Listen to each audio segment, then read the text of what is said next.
I've been very concerned about coming up here and talking today because it's not really been a great week for the pro-life movement right now. We've had, after Dobbs, and it should have been expected, we've had our losses.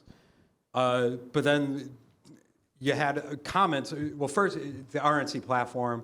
I'm sorry, it is the worst platform I've ever seen. I've worked on the platform since 2004. I was trained under Phyllis Schlafly.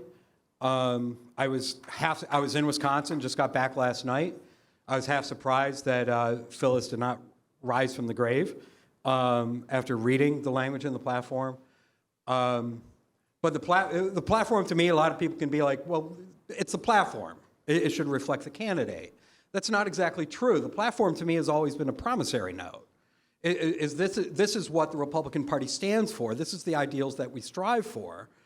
And we've lost that now. And look at the outcome of it. And even though this came before, you have two politicians I think very highly of, and that's unusual for me to say about politicians, J.D. Vance and Marco Rubio of this past weekend.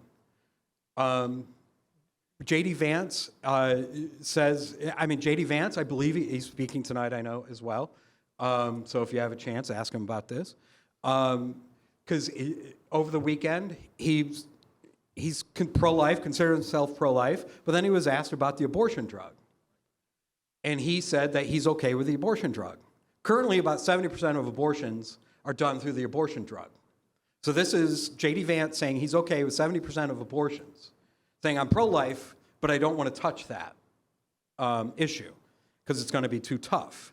I'm from New York. We have a word for that. We call that Mario Cuomism. That I have a certain faith that believes a certain way, I just don't, it's just too tough for me to impose it. And I'm pro-life, I'm also Catholic. I'm not pro-life because I'm Catholic, though. The Catholic Church is pro-life because they believe in the human dignity of everyone. And that human dignity needs to be protected. And I mean everyone. Doesn't matter your race, color, creed.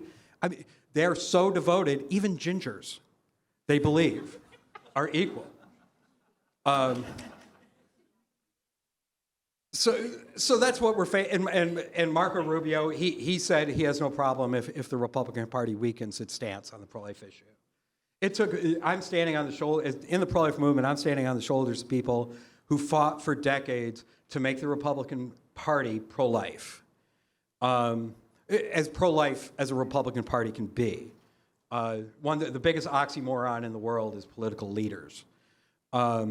Except we do expect our politicians to at least hold up to some moral standards. And especially when it comes to the issues of the day. And in this case, they're failing. They get asked about the tough questions like IVF. And quite honestly, you might as well ask them the question, well, when did you stop beating your wife? Don't answer the question you're asked. And the best example of this in the last debate with Donald Trump, and I don't normally watch debates. I was watching this one only because one of my employers' Catholic vote said I could drink during it. So it's very amusing if you do want to watch it. Except he was asked about climate change, and he answered about immigration. That's how you respond to a reporter's question. Because the reporter's not on your side. He's never going to be on your side, unless you're Mary Margaret. Then she's on your side, unless you're not on her side. Now, the argument that we're hearing a lot is that this goes back to the states. It doesn't just go back to the states, though. And our codger-in-chief, Joe Biden, has proven that. Because look at everything that he has done, or at least the coherent people around him have done, over the last 3.5 years. They've turned our military, they've turned our veterans' hospitals into abortuaries. They've turned our military into abortion travel services. They've taken the Department of Justice and gone after people who stand up for life, who some of them, yes, they're breaking in. They are breaking the law. But they're breaking the law for a moral cause, just like they did in the 1950s and 60s. So, and they're ready to face the consequences. But the Biden administration is going even farther and putting him in jail for over 10 years. That's preposterous. And it's not about the people they want to put in jail for 10 years. It's about the others who are out there praying in front of those facilities. They want to scare them not to pray anymore. And this is an administration that is not just pro-abortion. It lives and breathes abortion. It is their religion. They want to take out us. They want to take out our children. So there is a federal role right there. The abortion drug. States can fight against the abortion drug, but the abortion drug is promoted by the United States Postal Service. That is under federal jurisdiction. That is why the federal government needs to get involved. And let's go with the fallacy that, yes, it is now just a state issue. If it is just a state issue, the federal government has not been neutral on abortion since 1973. Over $1 billion a year goes to the abortion industry, nationally and internationally, to help promote, to help subsidize, and to help perform abortions. That is not just a state issue. That is our tax dollars going to fight states that are trying to be pro-life, while at the same time promoting abortion with your money. We should be outraged by that. Our politicians should be outraged by that. That is not something the states can stop. That is only something the federal government can do. Now, and I'm telling you right now, yes, I'm disappointed in the platform. And it took me a lot. I was a big fan of Ronald Reagan. For you young people in the room, you can Google him. He was president in the 1980s. And that's who I grew up on. And that's who helped me develop my pro-life bona fides or whatever. Except Donald Trump, though, I will have to say, is the most pro-life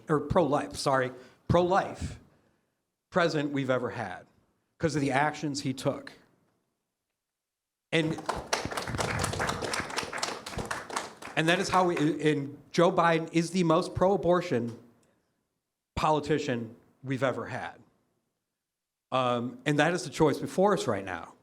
And if Donald Trump gets reelected, misspoke again. When Donald Trump gets reelected, it's the people that he puts in there that are going to help undo all the bad stuff that I just mentioned before. Except there is more that they can do. I mean, one thing that our side does better than the other side is we breed. They don't. They neuter their children. They sterilize their children, all in their efforts of justice. We need to have a government and you're probably thinking, wait, you're conservative and you want the federal government to get involved in something like that. Well, first off, just think about it. If anybody knows how to properly screw somebody else, it's the government.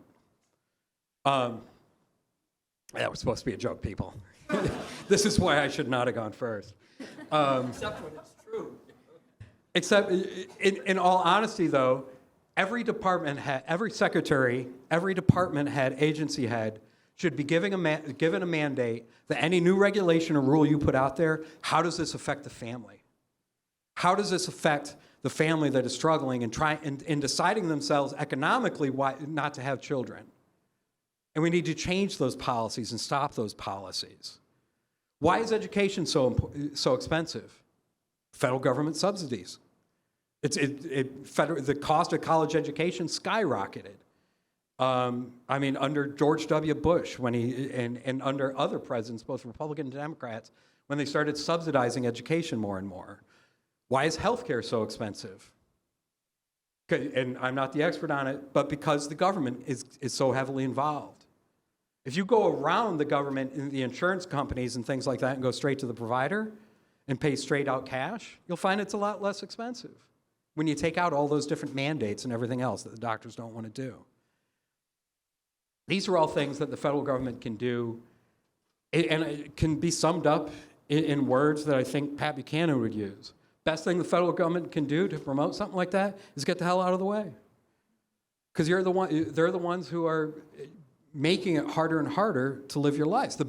One of the best things, yes, Donald Trump overturned Roe v. Wade, and he will always be in my heart for that. But one of the other great things that he did as president was get rid of a lot of regulations. that made it easier for businesses to survive. Businesses survive, they hire people. People have jobs. People feel comfortable then in a better position to have babies. And that's why if I was running, I would run on the platform of making babies great again. Because that's what the policies can do.